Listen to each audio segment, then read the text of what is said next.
कि अब पाकिस्तान से कोई बात नहीं होगी, और अगर बात होगी तो सिर्फ पीओके पर ही बात होगी, जो कि भारत का हिस्सा है, जिस पर पाकिस्तान ने अवैध तरीके से कब्जा किया था।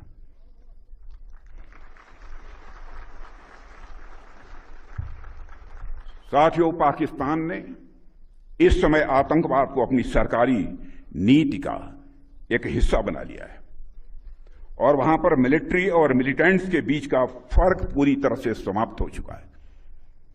वहां की सेना आतंकवादी संगठनों को संरक्षण ही नहीं देती है, उनके साथ मिलकर काम भी करती है।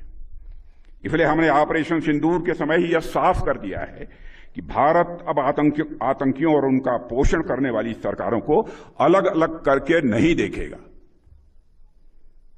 साथियों, कारगिल युद्ध को बीते हुए लगभग 27 साल गुजर गए हैं, और इन वर्षों में आज भारत और पाकिस्तान के रास्ते साफ साफ अलग दिख रहे हैं।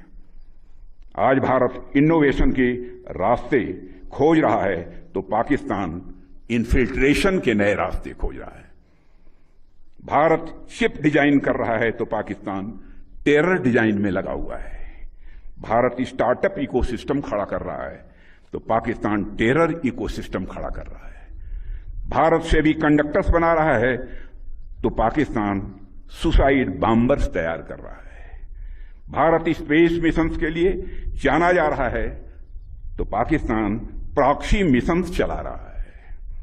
भारत अंतरिक्ष में सैटेलाइट्स भेज रहा है, तो पाकिस्तान आज भी आतंकवादियों को सीमाओं के पार भेजने में लगा हुआ है।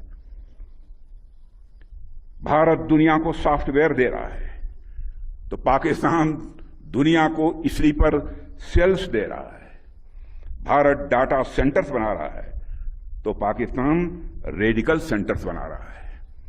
भारत यूपीआई से दुनिया को जोड़ रहा है, तो पाकिस्तान हवाला से आतंकवाद को जोड़ रहा है। यानी हमारे रास्ते अलग अलग हैं।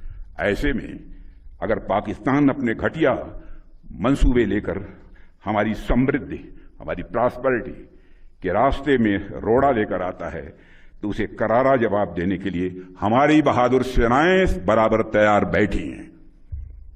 साथियों,